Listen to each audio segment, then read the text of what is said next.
Hi, this is Sarah from Permanent Record Podcast. You can find us on Facebook at www.facebook.com/permrecordpodcast. Thanks, Sarah. This is Brian from the Permanent Record Podcast, and you can find us on the internet at www.permanentrecordpodcast.com. You can also follow us on Twitter. Our Twitter account is at PermRecordPod. That's all great info. Thanks, Sarah. Here's the Rocket Dudes.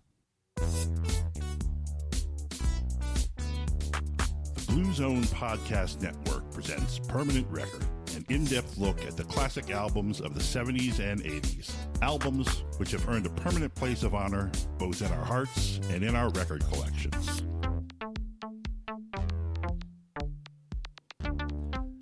Coming at you live and fit as fiddles. It's the Permanent Record Podcast. My name is Brian. And I am Sarah. And we are back. We're at the top of our game. We are pictures of health, and we are no longer suffering from those nasty, nasty colds. That's right. We are vitality and vigor all wrapped into one big package. With amazing constitutions.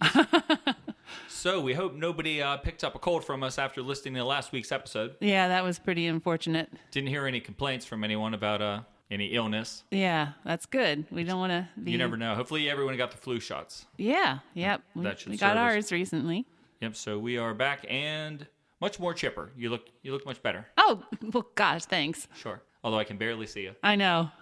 Is that you over there? It is. Hello. It is. Let me put on my glasses, then maybe you can see me better. Oh, yes. That worked a lot better. There we go. All right.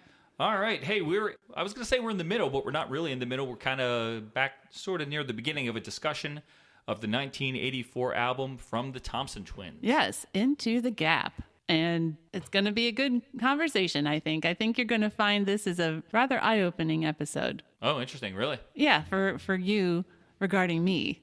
Oh, wow. Jeez. Yeah, I think we'll find it was really good for several reasons that we waited to record this next part. Well, you mentioned something cryptic like that earlier in the week, and I didn't know what you were talking about. Yeah. I still haven't figured it out. No, you won't know. It's a secret. Oh, okay. Yeah. Now, what's not a secret is some up-to-the-minute information that you said you have Oh, yes. for our friends that download and listen to the Permanent Record Podcast, and let's just talk about that right at the start here. Sure. So current events right now, as we speak, I will assume that Mr. Tom Bailey is getting ready to make his way over to Punta Cana in the Dominican Republic, because starting tomorrow, there is a cool event going on called 80s in the Sand. And it's a whole bunch of 80s artists like I think Ann Emotion and Loverboy, and I think Howard Jones is going to be there. Oh, Hojo. Yeah. And Tom Bailey is going to be there too. So that should be a lot of fun for people that are into that music and the 80s pop culture stuff, because they're going to have a lot of, DJs and VJs from that time period. And I think some actors maybe too. I forget, but I know Tom Bailey's going to be there. That's cool. So yeah, so that's happening like as of tomorrow, the November 11th. Cool, And I'd be into that. I would probably skip Loverboy, though. yeah, there's some groups there we wouldn't really care about, but there's some there that I think we would like to see. And it's funny because looking on my Facebook memories, I realized that 2 years ago at this time, we were in Punta Cana. Oh, I remember that well. Yeah. So it's not like we wouldn't go there again. Anyway. I do like one Loverboy song. Oh, do you? I like loving every minute of it. Oh, jeez. All right, well. That's always been a guilty pleasure. Okay. I remember walking around the dorm in college, asking all the guys who were into, like, hair metal and stuff if they had a copy of that, because I wanted to put it on a tape of songs. Like, I forget what I called it. It was like a tape of good songs by groups that aren't really that good or something like that. Oh, that's good. So I had that song. Okay. Loving every minute of it. Oh, very nice. The other thing he's doing, he's definitely getting back on the touring circuit. So we knew that already from the Retro Futura tour and a couple other things he's done. And then I did also see that he is going to be a part of the 80s cruise, which is happening next February. Ooh. He's going to be one of the performers on that cruise, and that should be a lot of fun too. Man, that would be awesome to go on. Oh, I know. Does Howard Jones do that one too? Don't remember. But Colin Hay does those a lot. Yeah. That'd be It's awesome again, to it's be. one of those mixes of people, some of the more pop oriented, maybe some of the more metal or rock oriented, and then we got some new wave guys. So, there's something for everyone. Not everyone will like everything, but Right. There's a nice assortment of. And I know for sure that one has actors on it as well as musicians. And I'm sure you could spend some quality time with people like Andrew McCarthy and I forget who else. For some reason, when you said that it has actors, Yeah. I'm not sure why I thought of this guy, but for some reason, the name Scott Valentine instantly popped into my head. Oh, yeah. Do you remember who Scott Valentine is? I remember the name, but I don't know who he is. He was Mallory's boyfriend, Nick, I think, on Family Ties. Oh. He was like, hey. Oh, gosh. That yeah. like black yeah. leather jacket wearing guy with really long Yeah, hair. kind of like I think that was his name. I have no clue why I thought about That's him. hilarious. I don't know. Anyway, that's happening in February. So that'll be a nice break from the winter doldrums and, nice trip back down memory lane for a lot of people. Cool. Well, thanks for that update. Sure. So last time we spoke, we got as far as track 1 on the record before Wow. our feeble constitutions forced us to log out. But we talked about the amazing single Dr. Doctor. Yes, we did. And we were just gushing over it. We couldn't say enough good things about it. We were indeed big fans of that song. And we heard from a few folks online this week that were also big fans of that song. We appreciate everyone who reached out to let us know that they enjoyed the first part of the Thompson Twins podcast. Yeah, we were a little nervous putting it out like that, with only one song up for discussion and a lot of other stuff. I guess that still was appealing to enough people, at least from what we heard. So thank you for that feedback. We're very grateful for that and grateful that you enjoyed what we did provide for you last week. Yep, very cool. So this week we are going to start with track number 2 on side 1, obviously. Sounds like a good place to start. I got to do this manually. I can't just hit start on the turntable. No. I actually got to try to line the stylus up with the Oh, grooves right. around the track. Yeah. So let me see how I do here. Okay, good luck. This second song of the album is a song you're also going to remember. This was a single, and it's called You Take Me Up.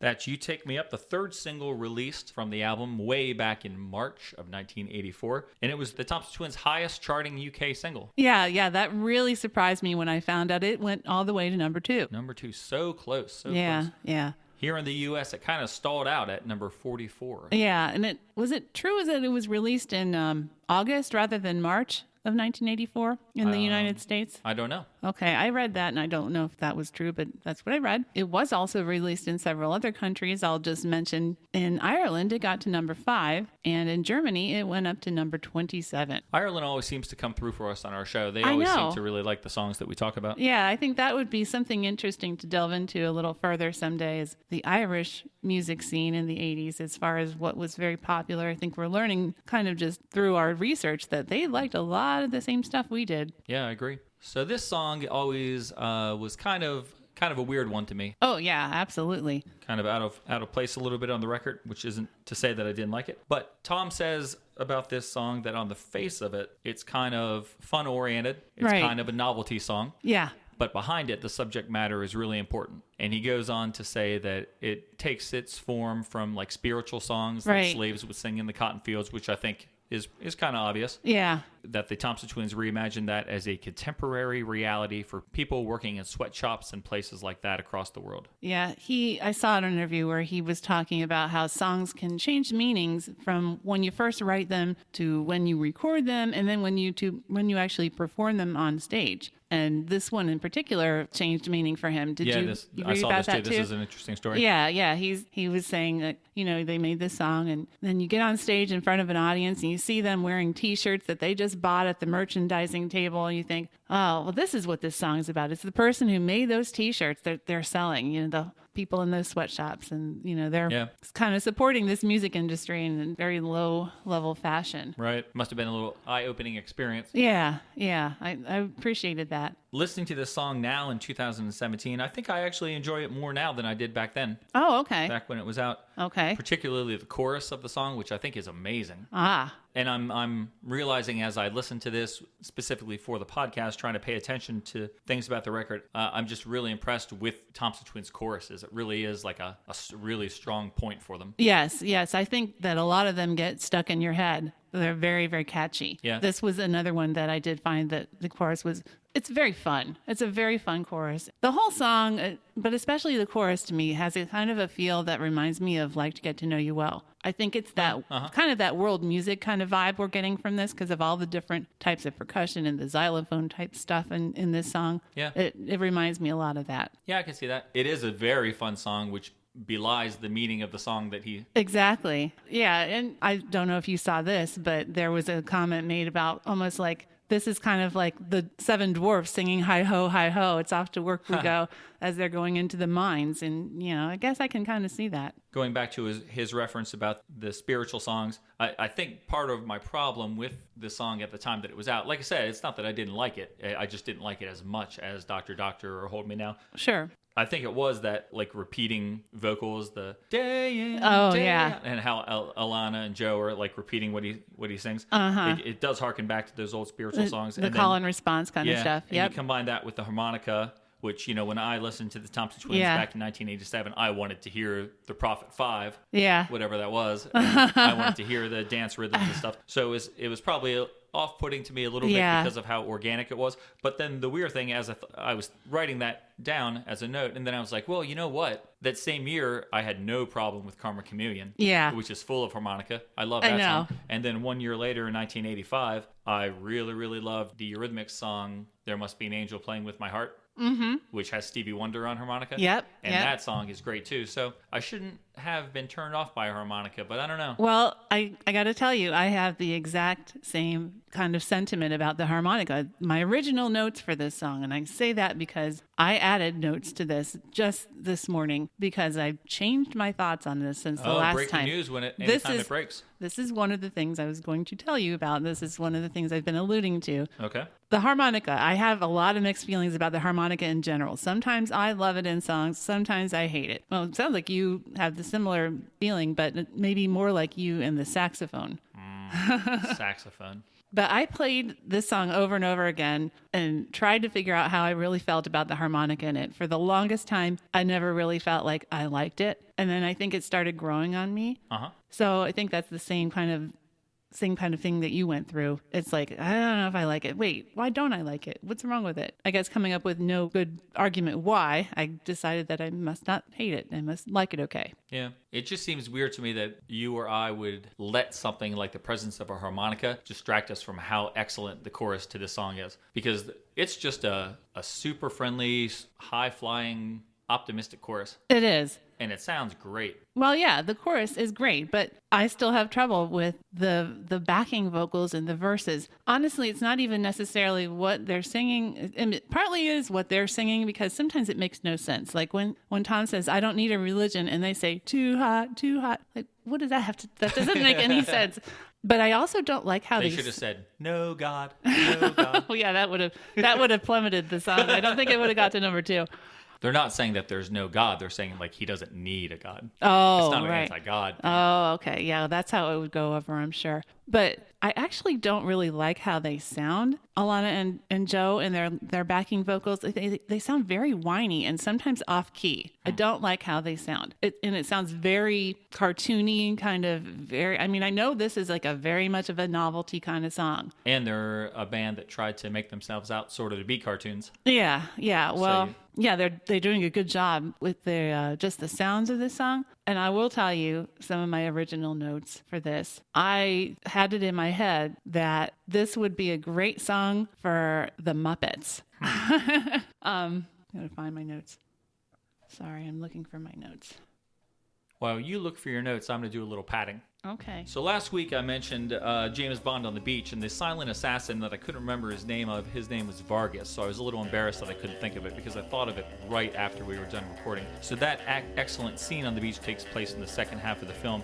And the interesting thing about the second half of the film is that the original soundtrack for the movie Thunderball by John Barry kind of stops at the midway point, and for many, many years there was no way to get an official release of the second half of the excellent film score. But then I think for the 30th or 35th anniversary of Bond, they released a 2-disc set that contained a lot of Bond music, and they threw the Thunderball Suite in there, which was about 22 minutes from the latter half of the film. So that was a nice treat for Bond fans. And another great thing, the famous story about the soundtrack for this Thunderball film from 1965 is the Tom Jones song, of course, the theme song, friend of the show, Tom Jones. Friend of the show. Yes. The famous story that he held the really powerful note at the end of the song for so long that he almost passed out in the studio. Wow. Yeah. Okay. So thanks for tuning in for our weekly James Bond Minute. Here you go.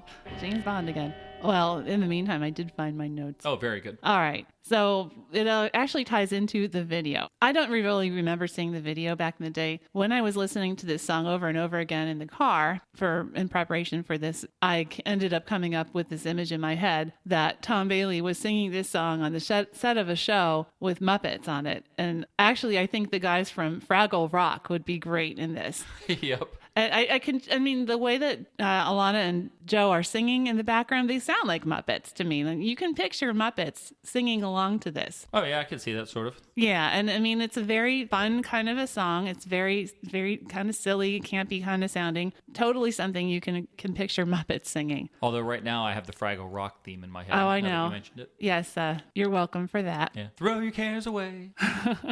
But that's where I went in my head with the sound of this song. I went to Fraggle Rock. Very strange. Very I strange know. indeed. Well, this track definitely is different than anything else on the record, and probably anything else that the Thompson Twins did, I think. But the cool thing is that it's still the Thompson Twins, and that's one of the things I liked about them. That it seemed to me at the time that they could do almost any kind of music that they wanted to and get away with it. It wouldn't seem out of place. Like, on Quick Step and Sidekick, they had the song We Are Detective. Right. Which was insane. It was insane, yes. And I still, to this day, can't believe it was a single. Well, right. And this one is the same for me.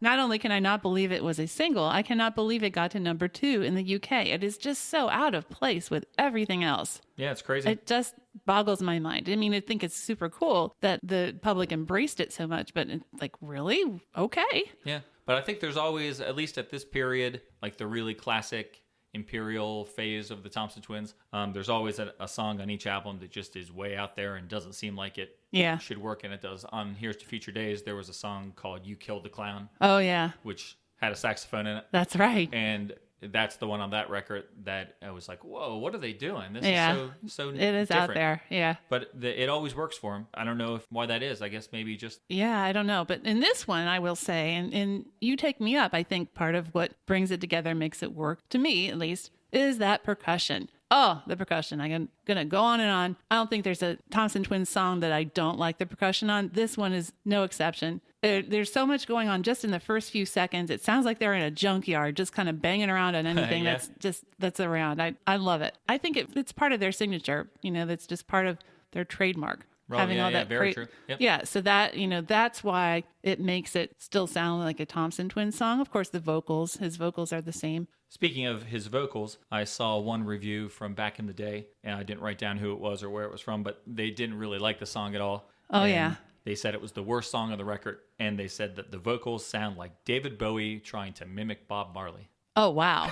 Which I thought was completely weird. How did anyone ever think of that idea? Don't know. I don't get that at all. I also read a very bad review of this song from Ian Birch of Smash Hits magazine. Mm-hmm. He said, "There's something fantastically annoying about Thompson Twins records. They always sound as if they should have been left in the oven a few minutes longer," which I thought was very strange. He thinks the production's often underdone. He says the vocals are half-baked. False. I don't know where he's coming from with that. False. The vocals on here, I think Tom Bailey does a great job. He really puts across like a sense of weariness and exhaustion in his vocal. I think it's pretty amazing. Yeah. And he sounds very strong the entire way through. Yeah, again, this is another great, strong vocal performance by Tom Bailey. I think he really has matured. In this album, you can really hear it, because I did go back and listen to Quick Step and Sidekick. So did I. Kind of comparing it to this album, I wanted to understand where they were coming from, where they are now. I also listened to A Product of Participation. Oh, I didn't go back that far. But I think that guy's review is half-baked. yeah, well, but he did admit, though, he said, none of what I've said, of course, will stop it from being a monster hit. And he was right. Yeah. So something I thought was kind of interesting in a bad way is that according to some website called Pop Dose, I saw that when this song was released, a lot of West Coast DJs here in the U.S., so I'm assuming that we're blaming K-Rock and maybe Richard Blade and his friends and stuff. They played the B-side to this single instead of playing the A-side. There's a B-side called Passion Planet. Oh, yeah. And so that's kind of disappointing because if that is the case, this song probably could have cracked the top 40 if it had support on the West Coast. Right, yeah. Because it was only 4 away. It peaked at number 44, like we said. So yeah. If it had a little more support out in the western side of our country, it probably would have broke. You know, it wouldn't have made top 20. But no. So that's interesting. And that's a song that I didn't know back in the day. I've only gotten to hear it in the past like 10 years or so. Okay. And it's fine. It's like a friendly little synth song it's kind of a novelty song as well. Again, yeah. And I'm not sure why they think that was better, ready for radio. Yeah, I would question that choice as well, as far as which novelty hit are you going to play, because they're basically, to me, on that same level of, I don't know, fun and campiness and very odd. I think Passion Planet sounds even odder in a different way than this song.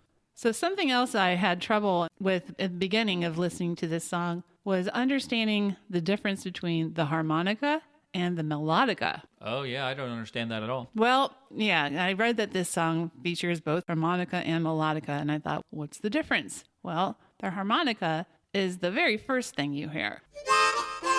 And then they're do do do do do do do do. That's the melodica.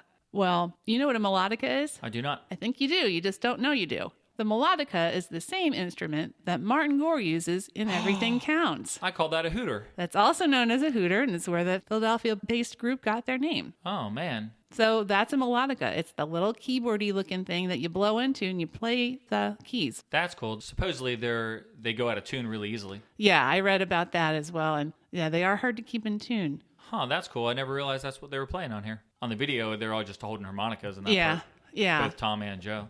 Right. I love those things. I know you do. I thought you'd be pleased to know that that's in this song and what it really was and what the other songs are that you know that use it. If I was in a band, I would wear a keytar strapped like a guitar. Yep. And then I would also have, you know how like Bob Marley and some other guys, or not Bob Marley, Bob Dylan have like these cool metal things that hold the harmonicas that looks in like place for them. Old-fashioned headgear for braces. Yeah. I would wear a keytar on a guitar strap and I would wear one of those headpieces with the hooter on it. The melodica. So I would always have the melodica ready to go. I don't know if that would work for you too well, considering how you place the melodica in your mouth compared to a harmonica. But I figured it out. Hey, you could get, because I'd have to do it. You'd have to do it. Okay. Well, I thought you'd be happy to learn that, so I wanted to pass that on. I was very happy. Thank you. Mm-hmm. And something else that made me happy this week to learn is the Thompson Twins Coca-Cola commercial that we learned about. Oh, yeah. Yeah, I did not remember that at all. I didn't remember it at all either. And we got an email from our friend Brian, who listens to the show, and we chat back and forth with him a lot about music. He's a very nice guy. Yep. And he's a big Thompson Twins fan, and he sent us a recording of a Coca-Cola commercial, which I'm going to tie into this song in particular, although there's a couple. It has like a really Hold Me Now sounding bass to it. Okay. But I think the main sound that you get from it is this song, You Take Me Up. And at first I was embarrassed that I hadn't heard of it, but then when I reread his email more carefully, he said it was a radio commercial. Oh. So it wasn't ever on television. Okay. But so the Thompson Twins recorded like a minute-long commercial for Coca-Cola. He was nice enough to send us a copy of it, so I'm just going to play it here and share it with everybody because it was new to me, so maybe it will be new to you as well. Yeah, or even if it's not, it maybe bring back some fantastic memories of drinking Coca-Cola in the 80s. That's right, so here it is. Take a listen. A street, a sound, it's the start of the day. It's the beat of the road, it's breaking away. It's a girl on a beach, it's awesome, it's free. It's a lift, it's a wave, it's the way it should be. A kiss, a glance, it is hot, it is cool. A smile, a chance, it's breaking a rule. It's just how you feel when you know it's for real. It's a hit, it's a kick, it's a Coke, Coke is it. A field, a flight, it's totally now. It's taking your shot, it's showing them how. The real things in life, stop, start, a hope, a friendship. blues in your heart. It's just how you feel when you know it's for real. It's a hit, it's a kick, it's a Coke. Coke is it, Coca-Cola is it. So that is the Thompson Twins singing the praises of my favorite soft drink, Coca-Cola. I love that. And I just noticed, like in the last 20 seconds, you also hear a little bit, just very briefly, of like some Dr. Yep, keyboards. I heard that too. I was going to point that out. I heard definitely a little Dr. kind of riff going on in there. Yeah, so that's crazy. It's awesome. It is awesome. That's what he says. In yeah, I love that he says it's awesome. It's awesome. Yeah. But it's weird when you listen to that because that melody line, well, first, it's kind of cool that they incorporate like 3 of their songs, but they don't really steal the melody from any of their songs. No, it just has the... But you hear like kind of remembrances of it or just kind of... Yeah, I don't know. And it's its own melody, but the melody, it doesn't sound like anything else that I know him to have written. Like the lines in that seem very, the vocal lines seem very short and abrupt. Yes. And it's not a lot of drawn out. Yeah, I agree. That's what I was thinking too. It's a very clipped kind of performance for him compared to what we're used to. Yeah. And I like you can hear Alana in the background there. Yeah. And I thought that was really cool. Brian said that he got this off of a CD. It's an entire CD of like commercials. I forget if they're all Coke commercials by bands or if they're commercials just in general by different famous 80s bands. But wow. It's kind of neat, although I'm not sure you'd be able to listen to that whole CD the whole way through very often. But right, yeah, that'd probably drive you nuts after a while. Or you might be out buying all kinds of products. I don't know. Yeah, true. Impulse shopping. Mm-hmm. But I really liked hearing that. Those sort of novel, like we mentioned in the last episode, there was a Dr. Pepper commercial years later that had just Dr. in it. Yeah. And so I guess they were really into soft drinks, right? Oh, yeah, that's what. They had to break up because their teeth started to rot away because they only drank soft drinks. Yeah, right. So that was kind of cool. So thank you, Brian, for sending that. Yeah, that was sending that our way. A lovely little gem. So that was something you heard on the radio, something that you could see on your TV back in the day, was the video for You Take Me Up. Indeed. And I don't really, like I said, don't remember seeing this video very much. But when I did, oh my goodness, boy, that made a big difference to me in my appreciation and enjoyment of this song. Especially the first, few weeks that I was revisiting this song and kind of like, oh, what is this? And when I saw the video, I'm like, now it's all coming together for me because that really, it really brings everything together and makes it so much more fun and enjoyable. Yeah, that's a good point because regardless of the serious components that Tom Bailey mentions to this song,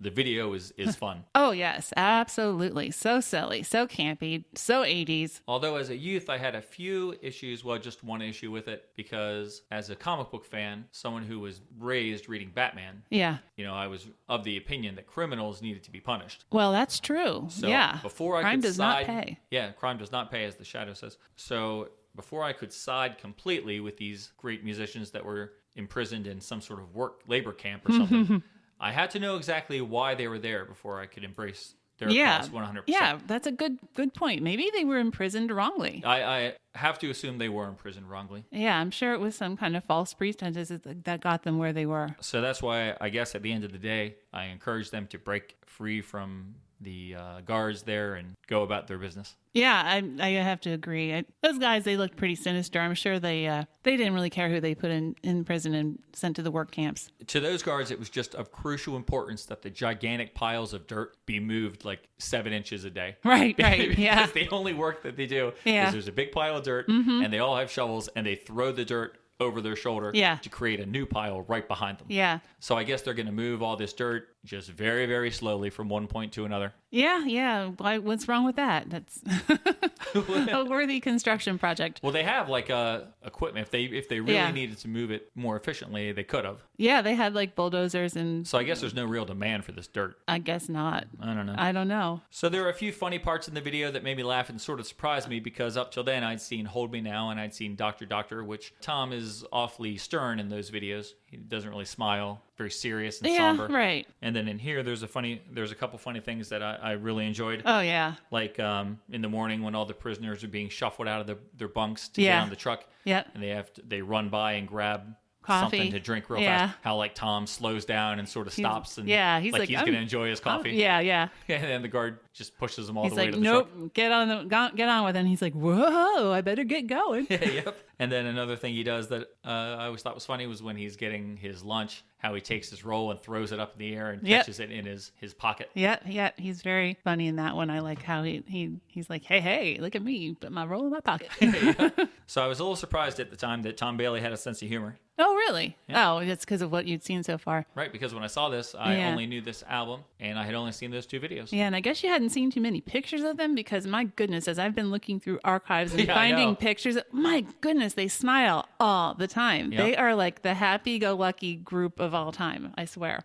They are just always grinning. Yep. But except for Joe in this video, when he is just agonizing Oh, poor over Joe. those chains that Yep, he some- has. I think we briefly touched on that last week. Yeah. Just some tremendous overacting. Indeed. Overly dramatic Oh, acting by over Joe the Leeway in this top. one. It's so great because he gets thrown, his body gets hurled against some sort of rock Yeah. with chains there. And Yeah, and he clutches it. He clutches the And trains and he holds them up like, as if to they're- show them to the viewer. Look, chains. Chains. They aren't binding me in any way, No, but no. here they are. They were just right by my head whenever I Right. was thrown against the rock. Yeah. So I love how he looks right at the camera and almost acknowledges that Yeah, like, there's someone watching right. Hey. and he wants you to hey see guys. these chains. Hey, guys. Chains. Yeah, I think I mentioned it reminds me of my old friend, the Queen Bee, Oh, indeed. Yeah. who was very into overacting when we Yeah. would make little Yeah. movies and stuff growing up. Why act when you can overact? Such a good point. I have a complaint about a couple things in this video as far as bad timing, bad choices of editing, I think. All right. Well, there's a part when they're saying moving in circles. On the video screen, however, we're seeing, I think, shoveling at that point. But not maybe 10 seconds later do we see the group chained at the ankles and walking in circles. I don't know why they did that at that time. It seems like they could have,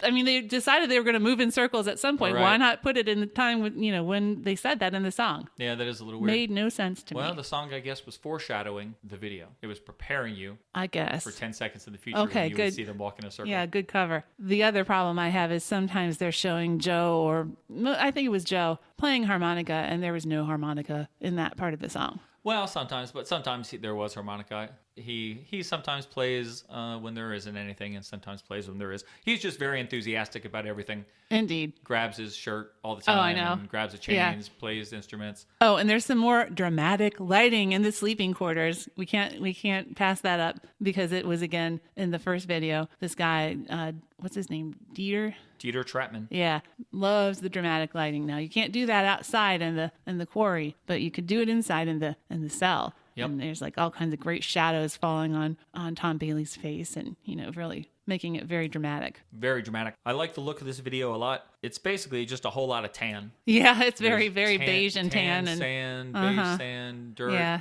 Everyone's wearing tan clothes, all the workers and stuff. And then just some like peach or orange flourishes. Like Yeah. I think Alana has an orange top, and Tom or Joe has an orange T-shirt underneath their work yeah. shirt. I think someone maybe had a belt. Not sure why I actually noticed that, because I don't really notice things like that normally, I don't think, but I did pick up on it, and it kind of looks neat.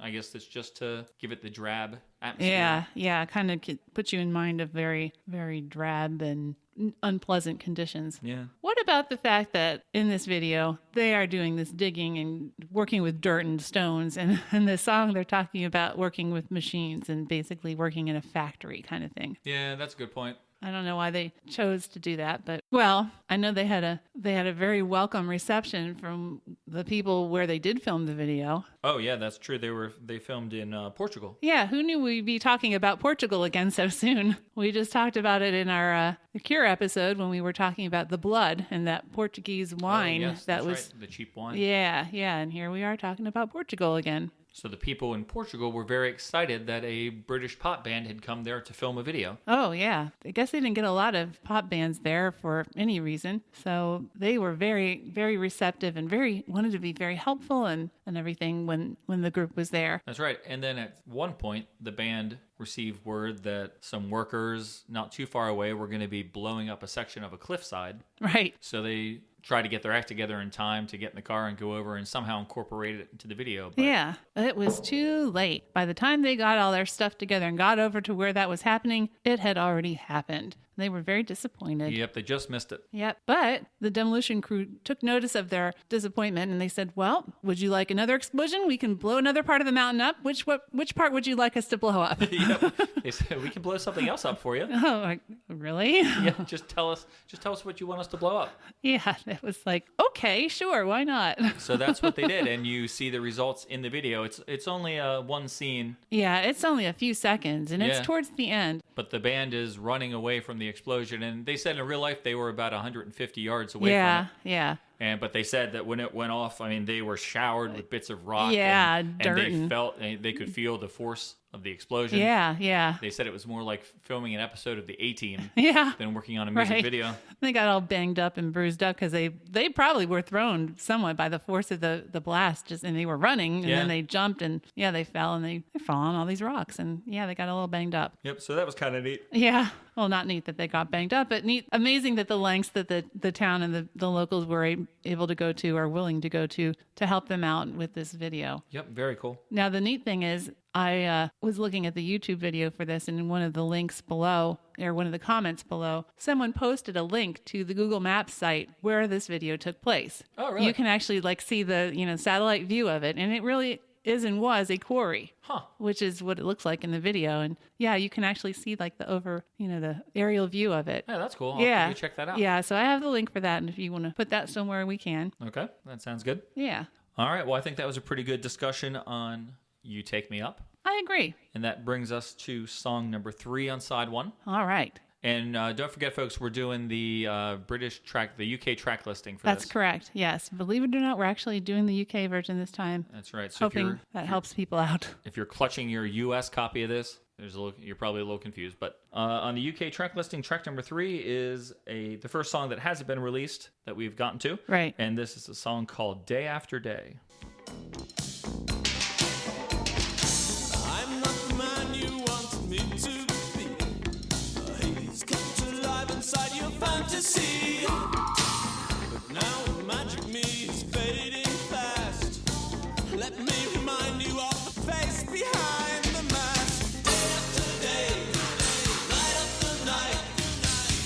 There's a panic in this heart of mine. Day after day, night after night. I'm looking for something that's just too hard to find. Oh, boy. Song number 3. Well, I've mentioned to you I had some surprises for you. Here is a surprise. Okay, lay it on me. When we were getting ready to record this, if we had done the whole first side the night that we did the part that we did do, I would have had a completely different opinion of it than I do now. Really? Of this song, yes. I didn't really remember this song because I think I told you I didn't actually own a copy of this. Didn't really remember it very well. Okay. And when I was playing it again, I was not impressed. I thought this song is not very good. Thought it sounded very strange. Thought it sounded very derivative of Dr. Doctor. And to some extent, I think that's still true. But the very next morning after we recorded our podcast, I woke up with the chorus for this song in my head. And I had already liked the chorus pretty well. Then I got to thinking, well, maybe I don't dislike this song as much as I thought I did. So over the course of the past week, I have listened to this many more times. I will say I still think it's similar to Dr. Doctor, and I will get into that a little more. Yeah, you have to explain that to me. Yeah, I don't like some of the sounds in it. Still don't really like the verses, but I love the chorus. I don't think it's nearly as intolerable as it was, though. So I have really come around on this song and like it a lot better than I used to. So it was good that we waited. Wow, that's shocking to me. I knew that you would be shocked. I was excited to drop this bombshell on you. So you're telling me you don't like the verses? I really don't. They are very dissonant and jarring sounding. The music and the way he sings, well, it's hardly singing almost. It's much more closer to spoken word or something. It's not very melodic at all. I don't agree with that. Oh. I think he's singing. I think he sounds good. Well, he's singing, but it's not like the singing we've gotten so far on this album. I like the caustics. I described the verses as caustic. Oh, that's a good word. I like the caustic sound of this track, especially in the beginning as it fades in. And it always put a picture in my mind of just like a really busy, hectic, like dirty cityscape or something. Oh, okay. For some reason, I'm not sure why. No, I And- can see that. But at the time of buying the cassette, I also enjoyed it because listening to it made me think I was listening to something that was quite alternative and and kind of cool because of all this weird quality, all the it's weird very percussion avant-garde. bits. Yeah. And when you listen to it, there's strange bits of vocals Yes, that absolutely. are just kind of in there as sounds. Yeah. And Little gulps and yelps and Yeah, yeah. hiccupy kind of things. Yeah. yeah, I really like that. And I like the repetition, particularly in that intro, because that intro, I think, goes on for like Way too long. 4 measures more than you think it is going to. Yeah. You get to the point where you're like, oh, I would bet money he's going to start singing now. Yeah. Nothing happens, and you're like, oh, it throws you off. So it's like you get the off-kilter sound of the music, plus the fact that they keep you on your toes by not doing what you think they're going to do. Yeah. And you're getting these weird, in your left and right channels, you're getting these weird vocal sounds. Yeah. It's just like a really cool atmosphere that builds up and then finally gives you the vocal. I really like it. It's not something obviously that would get played on the radio. This No. never could have been a single. No. But I do really like this track. Okay. Well, I figured as much. I mean, I knew that you loved this album very much. I just don't like some of these sounds. They're just not my cup of tea. Oh, I love the fact that anyone listening to this right now who is a Thompson Twins fan is now picking me as their favorite host. Well, their favorite of the two I'm hosts. sure that because most normally you probably get more votes as the favorite I because you're don't know friendlier than why. me. But right now, people are just flocking to my side right now. All right, fine. I do like the staccato keyboard that plays in over the top of the chorus. That's like very catchy to me. Yeah, I have that somewhere too. That's really good. Yeah. I called it the chopstick sounding. Oh, yeah, keyboards. yeah. That's a good. Beeping their way quickly through the lines of the chorus that aren't day after day. Night after Okay. night. Yeah, Yeah. that's a great sound. So you know what I think we're missing in the chorus? What? It's just begging for hand claps. Day after day.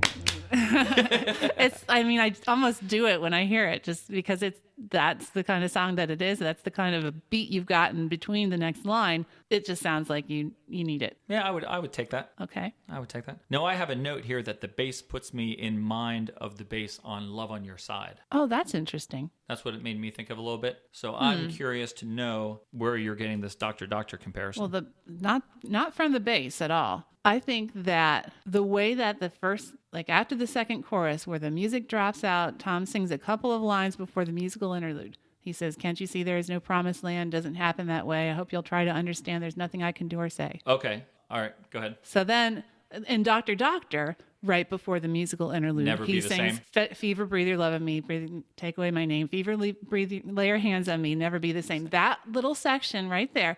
So that's very similar because music drops out. He's singing a couple little extra lines. And then the melody goes soaring upwards. And it's the same beginning note in that bridge, in that middle eight, as it is in Dr. Doctor. Okay. And I could easily drop the middle eight from Dr. Doctor. Do, do, do, do, do, do, do. You could put that right in here. And it would be exactly the same and would not sound out of place. You're talking about the solo. Yep, Put the solo. after the middle. Yes, the solo. Okay, you said drop the middle eight. Well, I know what okay. you mean, though. Yes, that little musical part, you could easily replace the stuff in Dr. Doctor in here, and it wouldn't sound wrong. Well, I do have the note about that line. Nothing I can do or say. Is it too similar to Never Be the Same in Dr. Doctor? Because as I was listening to it, I did pick up on that. Yeah. But I'm not just because you could put a solo. You could take. Theoretically, couldn't you take a solo from any song and put it into another song as long as it's like the same key? Well, sure you could, but to me, the tempo of this, and I just feel like they really copied a lot of just the overall feel of the song, other than the fact that it sounds really weird. They just kind of like weirded it up a little bit. It's just maybe like a more bizarre version of Dr. Doctor. I don't think that they took a lot of time and care on this song. I have to disagree. I just think it's either like the song is in the same key or it has the same time signature. So I think things are just falling into place that you can copy and paste that because of those similarities. I don't hear this and say they rushed through the song or they didn't take care with it. And because of the nature of the verses being so top 40-ish, being so caustic, like I said, it doesn't sound like they're cribbing Dr. Doctor at all to me. Well, again, the verses, no, they did definitely go off the rails with the verses. But I don't know. That's where I still have a little bit of a problem with this song. Actually, maybe that makes me like it better because it is like Dr. Doctor. I don't know.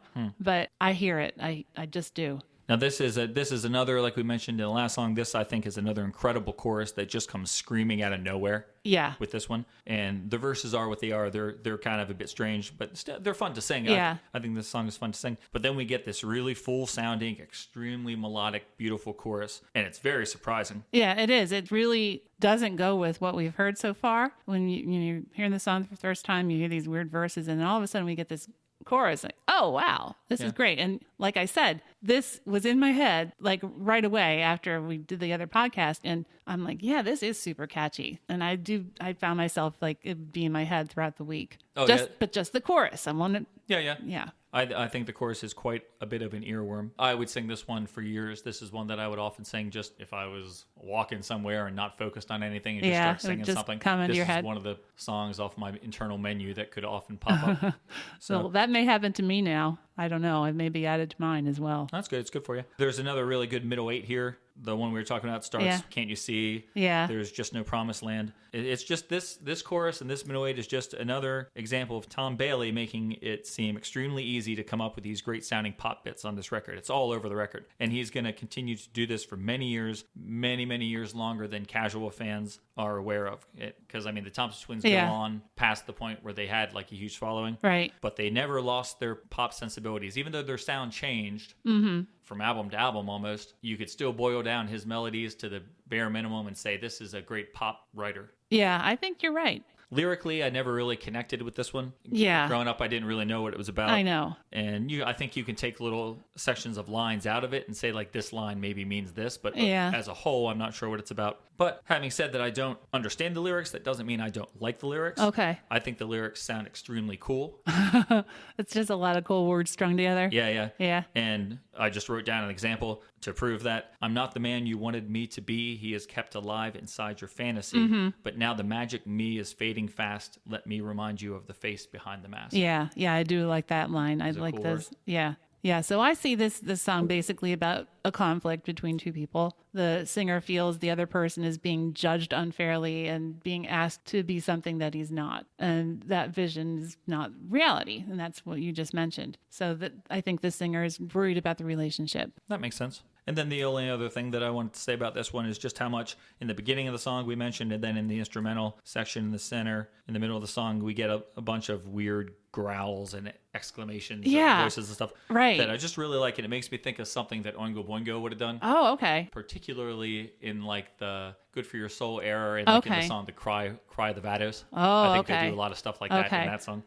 That's good. I actually kind of put it more in mind of Robert Smith, but you're probably closer to making a good comparison with Danny Elfman. Oh, thank you. Well, I will say my original last word on this song, you're gonna hate it. All right. I'm gonna tell you what I originally said. Okay. I said, there is just no point to this song. We just don't need it. We have Dr. Doctor, which is far superior. Wow, that's completely nonsense. But that's why I wanted to tell you how much I've changed. I don't think it's an unnecessary song. I do think it's very, very much an album track, and I don't think we would want to remove it from the album. Definitely not. So that's a good album track. I think that's really solid, and I'm glad you're starting to come around on it. Yeah, getting there. So that's going to bring us up to another single. It is. This first side, either way, either version that you take, the US version or the UK version, you get 3 singles on the first side. That's right. So it's a toss-up. Yeah, it's a toss-up. So here is the 4th single, and this song is called Sister of Mercy.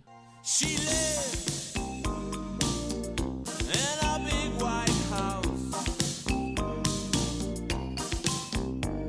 The room's a lemon and she's devoted to life. Keeping his house just right. Weekends are perfectly nice. She doesn't talk when he comes home. All right, so I want to go right from that song. I want to now play you the song Thompson Twins by the Sisters of Mercy. Wait, what? Oh, I just assumed that Sisters of Mercy must have recorded a song called the Thompson Twins in return. I am not aware of that. Oh, okay. I guess I'm wrong. Okay. All right, so this was a UK single, peaked at number 11 on the UK charts. Right. That was in June of '84. Yes. And we did not get the song as a single in the United States. No, we didn't. I don't know that any other countries did. I could not find any other information on it. It was a UK-only release. Interesting. I wonder why that was. Well, I imagine it maybe had something to do with the lyrical content. Yeah, I suppose we wouldn't have been as receptive to it. Probably not, although I'm not sure. This was a song that was inspired by a murder trial in France that the band was reading about. Yeah. And the court was deciding a murder case that they said had to be handled differently than a regular murder. Right. Because it was a Standard crime of murder. passion. Yeah. Yeah. So the band was kind of interested in the topic as an intellectual and a political point to ponder. So Alana actually had written a poem about it. And that poem eventually became, changing it around a little bit, it became the lyrics to the song. Yeah, very interesting. I mean, in their very early years, the Thompson Twins had a very political background, a very political stance on things, and they were very active in that way. They got away from that in the subsequent years because it wasn't really very marketable, wasn't very easy to make hits when you're going out protesting nuclear war. Yeah, talk to Scritti Politti. Right, exactly. So they came around, but they couldn't get away from that, still being interested in the world and things in the world. And, we saw kind of that from Take Me Up, the background behind that song. Right. And here again, we get, this song, and this one is obviously much more easy to connect the dots as far as a, political or intellectual meaning to it, because it's right there. This is about someone who kills somebody and why maybe they shouldn't be looked upon as a outright criminal just for that. Yeah. And I think lyrically it's very strong, and it's a great track. And I like the fact as a youth that, unlike the track that we just talked about, Day After Day, which, like I said, didn't really make sense to me. Yeah. As a coherent thought, this one was easy to understand. Right. It told a story, sort of, which is always good. And I thought that they did a pretty good job making the wife seem sympathetic and making the audience understand her plight. And at the end of the day, I didn't have any problems with pop music being used in this way. I guess it's different than 8675309. Yeah. Jenny, but it's not inappropriate. I don't think pop music should be a tool for any artist to do what they want with. Yeah, and I mean, this is definitely not heavy-handed. It's done with, we got like kind of xylophone kind of things in it. The sound of the song is not very doom and gloom and very making you feel depressed and bad about yourself. And so the surroundings of the song, the surroundings of the lyrical content are such that it's very accessible and still very pleasant. Very much so. If you don't really listen to the words, you're still going to get an enjoyable experience out of it. It's just going to go to a different level when you realize what they're singing about. Right. It's not going to be like, I don't know, I'm trying to think of some Midnight Oil songs where they're very, very political and, but right. Some of theirs are a little more, depressing sounding. Yeah, I mean, here in America, I think regular top 40 radio for Midnight Oil only really embraced Beds Are Burning. Yeah. I think college radio, they had a lot of hits and stuff. Right. But Beds Are Burning was about the plight of the Aborigines. And I'm sure that most people in America, they didn't know what it was about. No, they had no idea. Yeah. So that is a good point. You can just enjoy the song at one level. But this one's Beds Are Burning is a little more cryptic because just based here in the United States, we don't have knowledge of that. Right. Generally. But unfortunately, and we do so understand domestic abuse and that kind of, violence in relationships and stuff. Sort of half pay attention to it, you're going to pick up on what right. it's about. I really like the last verse of the song. I kind of like how the beginning of the song tells us the story, and then the last verse actually addresses the listener directly. Yes. I think that was kind of neat. So now we've told our story. Here's what we have to say about her and, what you should think. Yeah. Telling us not to judge this woman. Right. And that if we come home to someone wonderful at the end of the day who loves us, don't take it for granted and don't disregard it. Right. And it's really kind of neat. Yeah, it's good advice, actually. It is. Now, musically, I think this is a beautiful song. Oh, absolutely. But I also think it's the most simple and repetitive song here on side one of the record. I think you're right. I'm sitting here pondering that very quickly in my head and without leaving too much dead air. And I think, yes, it is. It is very repetitive. Mm-hmm. And I'm not saying that in a bad way. No. I mean, that's part of often what makes a pop song very accessible and enjoyable because it is repetitive. It gets stuck in your head. Yeah. Simply just verse, chorus, repeat that a few times. Right. We get no solo. We get no middle eight. Right. In this song. And I think that maybe this when they were getting ready to release this song as a single, I think maybe somebody at the label or something realized that this might be a problem, because if you watch the video version or if you listen to the single version, it's a little bit different. It is quite different, I think. So what I have is I took the section that we just played you as the sample. Yeah. I took the same section of the song from the single version. Oh, okay. Just so you could hear how different it was. So here is the same beginning section of the song, but this is what you would have heard on the single. She lives in a big white house. And all the rooms are lemon, and she's devoted to life. Keeping his house just right. And the weekend's perfectly nice. She doesn't talk when he comes home at night, no. Oh, sister of mercy, oh, don't cry for me. No, sister of mercy, it's all alright for me. 25 years, she's just the same. So from that part there, then through to the end, it sounds like the album version. Right. With yeah. the same sound, but you get that long intro with just piano and very dramatic. Yes. And did you see who was responsible for that remix? That remix? No, I did not. So that mix was by a guy named Phil Thornalley, or Thornalley, yes. however you would say it, right. who produced the Cure album Pornography. Right. And also was in The Cure. He played bass for The Cure in that 2 or 3 year time period where Simon Gallup had left the band. Okay. Well, he's the guy that the producer had kind of been mentoring. I think I mentioned that in the first episode. And you said, oh, yeah, I have some notes about him. So I did not realize that he had remixed that song. Yep. Very, very cool. He had indeed. Well, I got to tell you, when I hear that version and that piano part, I just think Howard Jones. It really reminds me of Howard Jones. Yeah. And that's not a bad thing. No.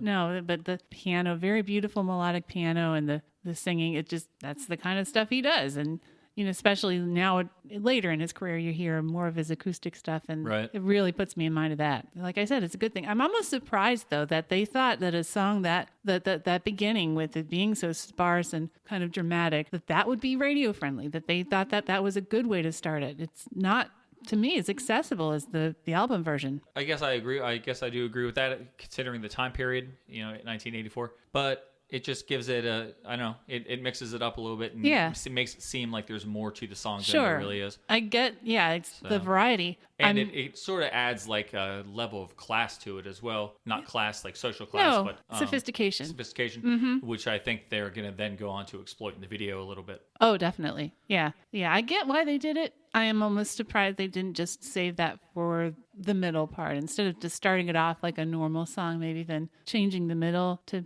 put that kind of sophistication in there. I think it would be too much of a sudden would have been too hard halt to do, I suppose. Yeah. Once you get the drums going, to completely drop them out, go to that tempo there, it seems like maybe it might be a little awkward. Maybe the end instead. At any rate, they did it in the beginning, and I think it's just fine. I'm just a little surprised by it. And we once again get another gorgeous chorus. Oh, I know. This is an amazing, amazing chorus. This is probably my favorite chorus on side 1. Oh, probably. It's so hard to say. I don't think I would say that, but I do like it very much. It's just so fun to listen to. It's so addictive. Yeah. I like the background. Is that Joe or is that I always Alana? assumed, I have a note about that too, how I like those background vocals, and I've always assumed it was Joe and Alana, but just because they sing it in the video, I guess we can't really assume it's them in the studio. I don't know. I thought it was probably them. Almost thought it was only Joe. We see in the video that Alana sings that too. I don't know. It's funny that we can't tell the difference between them. Yeah, Joe has a very high voice. Yeah, he sings falsetto a lot of the time. He has a song called Good Gosh. He does? On the album Set, and he sings that his voice is strange. It's not what you would expect it to be. Okay, I don't know that one. I'll have to give it a listen. Once again, I like the bass on this song. Yes. It sounds very Thompson Twins. Yes, to me. I have a good note about the bass. I really like it too. It's another one, I guess, when I'm trying to think of what it makes me think of the Thompson Twins, and I think maybe this also makes me think of Love on Your Side. I'm not really sure. It's just something, I don't want to say all their bass lines sound like Love on Your Side, but all their bass lines sound like the Thompson Twins. Yeah, I get what you mean. But I enjoy it so much, I don't really even mind that it sounds like Uh-huh. a general Thompson Twins bass line. Yeah. Something I think is interesting and stood out to me on this song is how much kind of like whammy and wavering they put in their synth sounds. And even on this song,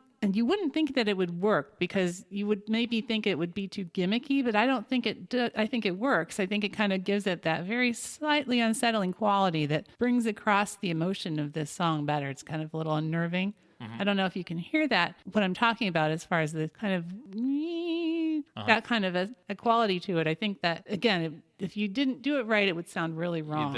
Whether or not that's going to work is based on the voice, the particular voice that you choose to play it with. I mean, if you have like the Scooby-Doo voice, yeah, right. Yeah, then, you know, it's going to be a disaster. Yeah, yeah. But if you intelligently pick your keyboard sounds, then you could, you have a little bit of leeway either way. They a little bit of Joe leeway. Joe leeway. Well, that's very nice. Yeah, they do it just enough to set them apart from some of the other sounds we hear in other groups, but not so much that it becomes distracting or unapproachable. They also have some really nice kind of almost oboe-like keyboards at one point in that first verse. But again, they sound a little eerie, but I think it works. There's just so much instrumentation in these songs that it is really hard to talk about everything that goes on in them. There's so many things that just drop in and out throughout the song. And yet, I think they do a really good job of keeping all that separate from Tom's vocals because you can always hear him very clearly. The album is mixed very well. It really is. We talked before about how muddied Broken Frame is, and this is just such a contrast, And I know it's a couple of years later, but it's amazing to me how crisp and clear and how discernible his voice is compared to everything else. Yeah. I like the guitar and the chorus of this, and I really like, we talked about the bass, but at the very end of this song, when it's fading out, I think there's some really good little bass improvisations in there. If you go back and listen to him, I think you'll hear what I mean. And it's not a lot of that in the actual song itself. He just kind of does it at the end.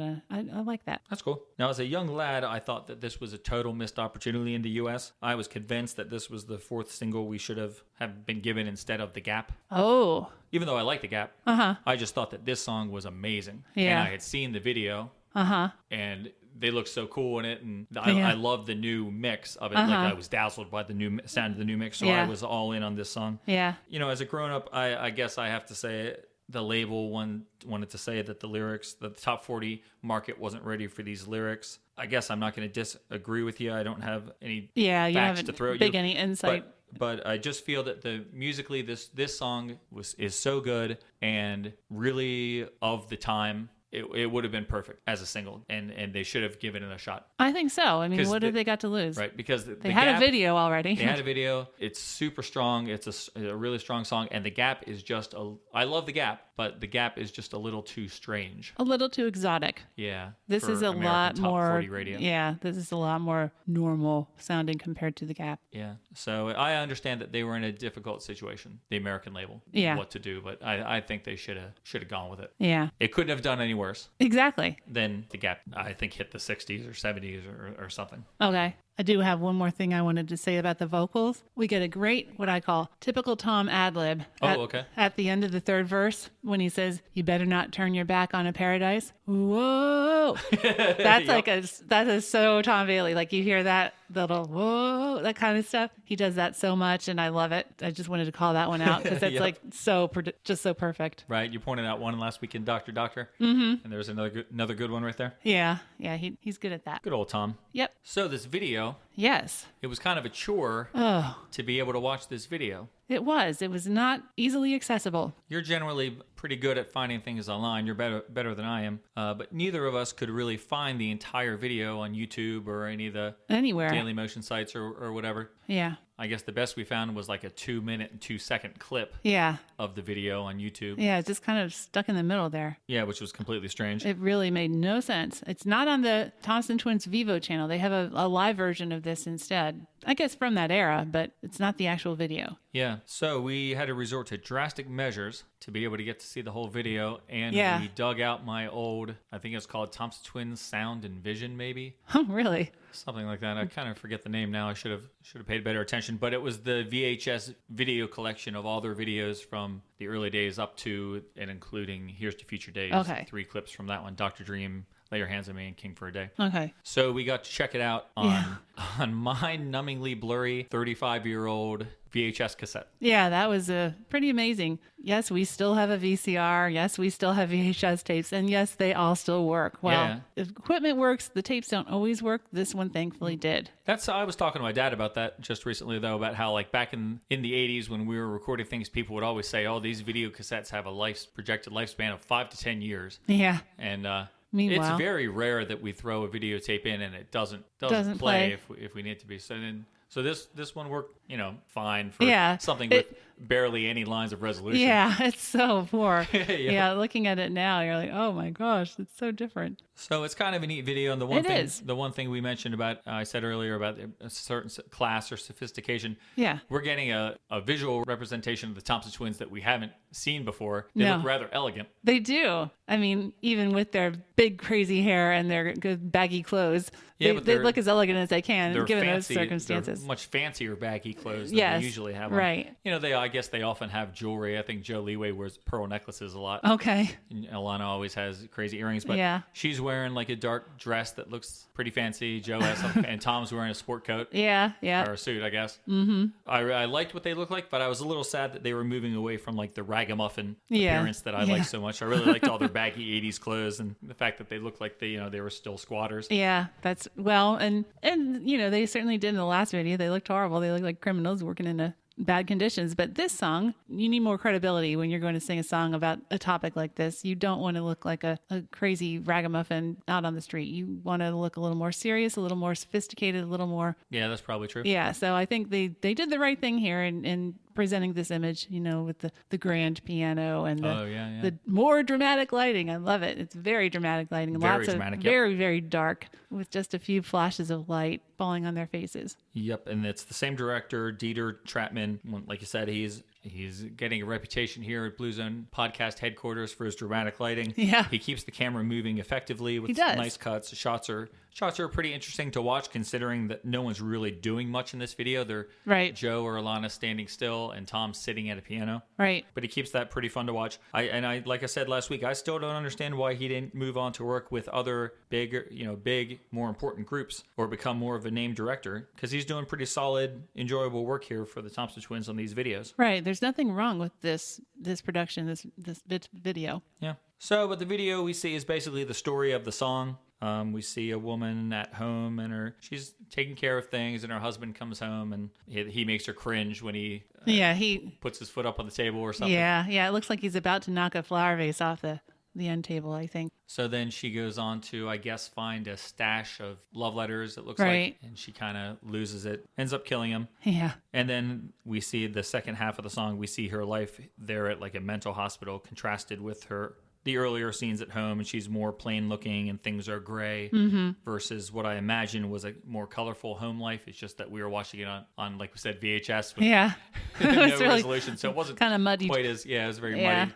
I think probably because of the song, the fact that the song goes out of the way to say the rooms are lemon. Yeah. I'm sure there was probably supposed to be a more vibrant yellow color Which, to those. and I will scenes. say, I didn't always hear him saying the rooms are lemon. I was thinking he was saying the rooms a lemon. And I thought, why would he say that? In our terminology, a lemon is a bad car. Oh, yeah. So when he said the room's a lemon, what does that mean? It's a bad room? Oh, no, the rooms are lemon. Oh, okay. So they're painted lemon yellow. That makes a lot more sense. There you go. Yeah. And the actress is noteworthy in this video. Okay. The actress is Sting's first wife. Oh, is that who that was? I saw her name, but it meant nothing to me. I didn't know who she was. I saw her name, and I evidently forgot to write it down. Okay.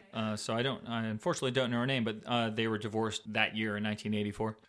So like I said, for much of this video, Tom is behind the piano, so he can't do many quirky or funny things. Like he had his quirky moves in Dr. Doctor that I obsessed over at the time, and he had his funny moves in You Take Me Up that we talked about briefly. But he does do one thing that I thought was awesome in this video as a kid. Oh, okay. And it's what I consider to be a Paul McCartney impersonation. Oh, really? As he's behind the piano and he sings the line in a room that's not so different to the one back there. Uh-huh. He just does that. He moves his head and his shoulders in this along with his vocal. So he does this kind of quirky little move. Back and forth. And it screams Paul McCartney to me when he does it. Oh, that's funny. Like Paul, if he was playing piano and wanted to be Paul. Yeah.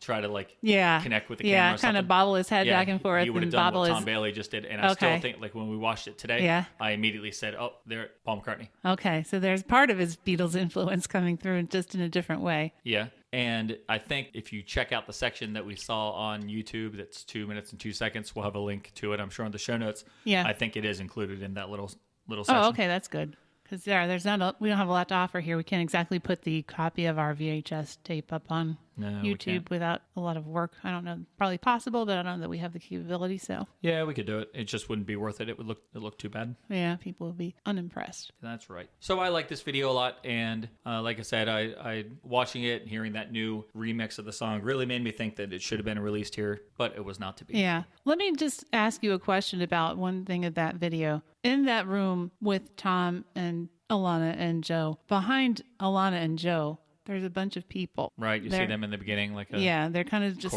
silhouetted. Yeah, but they never really sing. And I noticed at the end, and I forgot to notice at the beginning, they had their backs turned. They actually weren't facing the camera. Do you think maybe they were representing a jury? Oh, maybe. I don't know. I never thought. See, I never really noticed. I see those figures in the beginning of the video, in the very beginning, and then I never noticed them again. Like you saw them at the end of the video again? Yeah. See, I didn't. I don't remember seeing them. So I don't really think about them because they're gone for me after the first scene. Okay. But I guess it's likely that is what it means if the song was inspired by a trial. Yeah, and if you think about the last verse where he's kind of pleading the woman's case, like I feel like sorry, go ahead. Yeah, I feel like that maybe those are the people that he's trying to get them to listen to her case. And isn't that the part of the song where all of a sudden he's not behind the piano anymore? Yes, you're right. He's standing over like to the left side of your screen. Right. And he does that thing with his hands. Mm-hmm. Puts his hands out his hands out, palms up, like he's pleading your case. Right, like a lawyer with a closing argument. Right. So that's probably a good point. Okay. I just never picked up on it because I don't ever see them. I'm dazzled by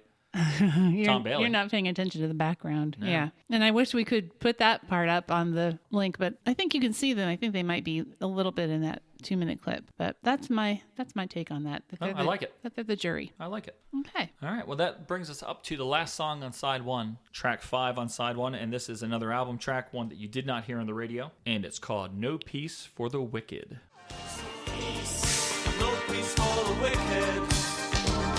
We're dancing till we drop.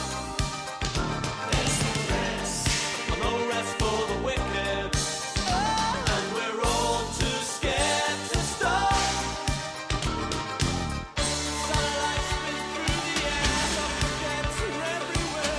When the headlights hit the street, gonna knock you off your feet. What an ominous start this song has. You didn't play the beginning, but Nope. Boy, the very beginning of this song, you get these super low piano notes.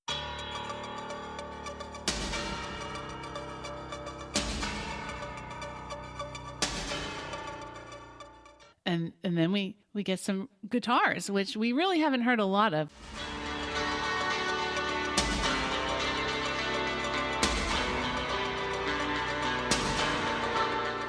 We heard some. Nope. We heard some strums in Dr. Doctor. You mentioned that you liked the guitar in Sister of Mercy. Yeah. That I think I was unaware of. Okay. In this song, you really can hear the guitar. Yeah. This song, I'm going to say it. I think we've said it almost the whole first side, except for one song. Doesn't sound like anything we've heard yet. True. I think this was very different. I agree. Very different. But I like it. I had no problem with this one, unlike I did with the two in the middle there. Oh, very good. You do get a lot of guitar right up front. It has a very different feel than anything we've heard so far. I really like you're getting some real sounding piano. Oh, yeah. In here, too, which I think blends pretty well with the more electronic keyboards that we get. Yeah. It's a really nice mix, again, of the organic and the synthetic sounds. Speaking of synthetic sounds, whenever I think about this record, I always think to myself that it's quite a leap from Quickstep and Sidekick, that there's not much to connect it to that. Mm-hmm. However, listening to it this week to get ready for these podcasts, I have found a couple things that are connections. And in this song, I did find a really quick one. About 53 seconds in, there's just a keyboard part that sounds to me like the song Tears. Oh, okay. I'll include it right here. Oh, good. So that makes that sound, I think, is a connection to the last album. There's a more blatant one on side 2 that I'll talk about when we get to it. But Okay. I liked hearing that here in this song. Okay. I wonder if that's the same one. Right after he sings What I've Lost, They've Found, there's the... That's it. Okay. To me, that is quintessential Thompson Twins keyboards. That little riff right there, that is Thompson Twins keyboard to a T. Yep. So, Yep. And another connection, last week we mentioned that this episode was kind of brought about because of our Cure discussion. right. Here we have another connection, very, very slight, Okay. to the Cure episodes.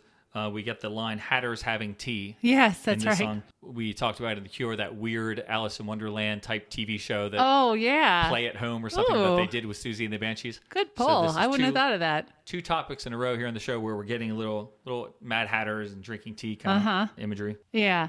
I think this has a great bass line. Very groovy bass line in this song. Oh, yeah? Yeah, I do. Different sounding than the other bass lines that we've heard on this side? Must be, because I made a special note of it. I like a lot of the bass lines, but I think this one was a little more noticeable to me. Well, this is one I keep saying how much I love the choruses of the songs. This is another song with an amazing chorus. However, this time around, I actually think that the verses are just as good as the chorus. I think that every aspect of the songwriting on this song is amazing. Verses Okay. are awesome. Chorus is awesome. Middle 8 is awesome. All right. They're firing on all cylinders. They've come up with a brilliant 80s pop song that has a bit of an epic quality to it, to me. And I understand that this song would not have been a good single. But as I listened to this the other day, my brain kept comparing it to like classic 70s epic rock tracks like Oh, wow. Dream On by Aerosmith or Station to Station by David Bowie. I'm getting like the same kind of feel from it, and I'm hearing seeds of that kind of quality in this song. I think they just needed to develop it a little more than what they did. Maybe include more of an epic solo or instrumental section to it after the middle 8. I think they really could have grown this into something pretty... It is pretty incredible as it is. I think they could have grown it into something massive. Wow, that's a really interesting take. I never would have compared it to like an epic song of the 70s like Dream On. I do like this song, though. I like it more each time I hear it, because it does seem to me very musically complex, or at least unusual. Yeah. I was looking everywhere for sheet music or guitar tabs or something to write so I could see kind of what this song was all about. I couldn't find anything. I was like, because I'd like to know more about how is this song really structured? What are the chords in it? What are the notes in it? Because there's some really, I think, very unusual melody lines in it. My favorite part is the that is so catchy. Yeah. That actually, speaking of The Cure and reminding you of The Cure, it reminds me of Play For Today. Oh, okay. That part where they go, that whole, it's just so catchy. You could totally see this being sung along to in a stadium setting. Yeah. Everybody would want to sing along with this. Yep. I think the verses are real catchy too. Yeah. I just think once you hear them, they get stuck in your head. There's a scandal in the city. Lots of rumors flying around. That's fun. It is, but it's such a different melody, and I don't know what. I wish I knew what key that was or what chords those were. They're very different, and it's kind of. I think it's good because the song is like kind of about bad stuff, and you want it to be in like kind of a minor sound, kind of. It certainly has an ominous start to it, and there's those high pitched repeating keyboards in it. To me, that reminds me of a news bulletin. Yes, this song makes me think of like World War II periods. Okay. Or sometimes World War II period, although sometimes it makes me think of something that would be similar to, there was like a movie that had Angelina Jolie in it. It was like airplanes in the future, but they look kind of like airplanes from the past, or Captain something in his high flying aces or something. I forget. I can't think of a city of, I don't know. But like, especially when you get to the amazing middle 8 section, it just sounds like he's singing it from, when he's singing that, the vocals are going in different channels. And it sounds like it's going through some sort of effect. It just sounds like he's singing it from like the middle of war-torn London, like during a bombing or something. Okay. And I don't know why it puts me in mind of that, Yeah. but it's just what those sounds create in my brain. It's like almost like a call and response, but it's him and it's himself. him on both sides, right? Yeah. It just sounds so chaotic and old-fashioned. And also, I mean, they're using words like suffragette that I think is kind of like an old-timey word. Sure. When you hear that word, I think of the old days. I just love the chaotic atmosphere that the vocals going from channel to channel, the filter on the vocals, the music, and then we get the guitar part that comes back in that middle 8 and adds to the sonic confusion. Yeah. It it sounds really, really impressive. And that's part of the reason why I think it maybe puts me in mind of like Station to Station by David Bowie. Okay. But because of those weird visual imageries that I was just talking about, Captain Fantastic and the Something of Tomorrow, that's what it was. That I think that's what that movie was called. Okay. But because of those weird visuals and the weird picture that this song paints in my mind, this has always been one of my favorite tracks on the album. Okay. I always have enjoyed this song since the very beginning. Mm-hmm. Well, yeah, I think this is a cool thing. So you don't think this could have been a single? I do not think this could have been a single. It's too long. They'd have to edit it. Oh. And editing it would kind of take away from some of its awesomeness. Some songs can be edited without really paying a price, and some are greatly affected, and this one would suffer. Okay. All right. I actually, when I was writing my notes, I said I could have seen this being more easily a single than You Take Me Up, but obviously that is not the case. It wasn't a single. Yeah, I think if you had to pick one of these two songs, I think this is a better song, but I would still pick You Take Me Up as the single. Okay, well, that's just me, though. Yeah, that's what the music company did, too, so. The vocals in this are just so cool. When he sings about, sometimes I think they're madder than hatters having tea. Do you think that's him backing himself up in a lower voice, or do you think that's Joe Leeway backing him up? I would have to hear it again. I'm not sure off the top of my head. And then there's a really low part in the There's No Peace. Yep. Who is that? Who is that singing that really low part? I don't know. It could be altered. I assumed it was him, but I don't know if he really could sing that low. Probably not. Yeah. But I like that. Yeah, there's a lot of good, and I like the harmony in the Dancing Till We Drop line. I think that's really cool. And we finally get a good example of the vocal technique I mentioned way back in the previous episode. I said, he does these little ad-libs. But there's something else he does, and you may not agree, or he's been criticized for it. He doesn't do it a lot, but in this song, when he says, causes me much pain, he does the thing that I will call the Simon Le Bon whine. Causes me just pain. Pain, that kind of a pain, that sound. To me, that's the Simon. Yeah. Simon Le Bon is famous for that kind of a little whiny quality to his voice, and I don't mind it at all. That's part of what makes him so charming. But and this is not at all to the same extent as Simon Le Bon, but I hear it just a little bit, and I know I saw some critic, or maybe you mentioned it, that they talked about him whining all the time, and I don't hear that nearly as much as I do with Simon, but this was one example where I did hear it. It didn't bother me. I just noticed it and wanted to call it out. That was the Smash Hits album review that gave it a 2.5 stars out of 10. Yeah. Said that he was whiny. Okay. Well, I don't think he's normally that whiny, but... No, I disagree. Okay. This song has very good lyrics. You get some really nice poetic imagery and very impressive words, I think. Yeah. As a youth, I always thought you get this great image, like I said, being built in my mind through the words and the sounds. But then I thought the last verse was actually kind of romantic. And I think as a teenager, it kind of connects with you. There's two people on the wire making fun of what you said. Say you're looking for affection. Won't you look at me instead? Yeah. Everybody is somebody that they like. They have a crush on who won't pay any attention to them. Yeah. And that line kind of connected with me back then. I remember just very wistful and showing frustration and stuff. I kind of thought that was cool. I wasn't really sure exactly what this song was about. The impression I got was that it was about power, corruption, and lies, basically. It sounds like these, maybe large entities, global entities, and they're trying to manipulating things, and they're doing things and making our lives miserable. But hey, we're dancing again. We finally get another dance reference. Okay. We're dancing till we drop. Yep. He's talking about dancing again. All right, good. Yeah, I think you can dance to it. There's a lot of energy in this song, and like I said, I just think that it had the potential to become something a little more epic than a great dance track, but taking it as it is, I love this one. This is a great song, and it's a great way to wrap up the first side I agree. of the record. Yep, I think it's a very strong finish to the first side. So I think we're ending the first side on a fantastic note. All right. We've been, on this one side of the record, we've been given a couple of classic 80s singles. Yeah, that's right. Doctor and Sister of Mercy, they both sound great. And we got a novelty sounding tune in there with You Take Me Up. And we got Day After Day, which is more of an alternative song that I think shows up and does the same thing on this record that Howard Jones's Dream Into Action does on the first side of Dream Into Action. Oh, interesting. That's the one kind of experimental, heavy synthesizer, kind of alternative. Yeah. Catches you off guard. Okay. And then we end with this slightly epic, over-the-top, adventurous song. And this song is what I'm going to call widescreen pop. Ooh. That's the term I came up for it after thinking about how much it made me think about that movie. Okay. I like that term. So I love this song, and as the needle hits the play-out groove on side one, this point, I'm completely head over heels for this record. Yeah, I can tell. Yeah, so but I'm throwing that in there at this point. I don't want to telegraph anything or make anyone think that this album's going to get a 5 out of 5 for me. But as of now, it's holding up really well, and I understand why I was obsessed with it so much back in 84 or 85. Yeah. Well, as you can tell, I am not nearly as in love with it as you are, but it is growing on me even all these years later. So who knows what I will say at the end. Yeah, who knows? I'll be curious to see what you think. Yeah. All right, so that's the end of side 1, and we hope you enjoyed it. It was fun to talk about it. Oh, yeah, this was a lot of fun.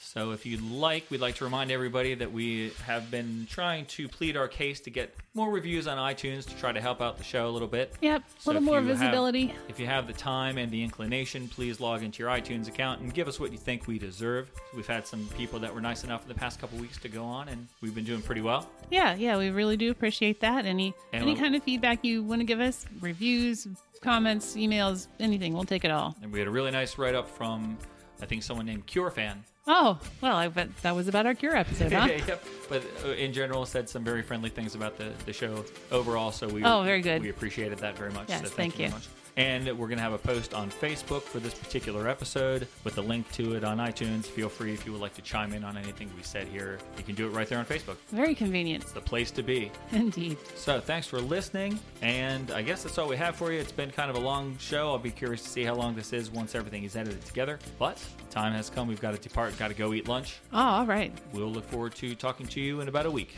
Yep. Can't wait to flip the record, see what we find. That's right. So take it easy, folks. Thanks for listening.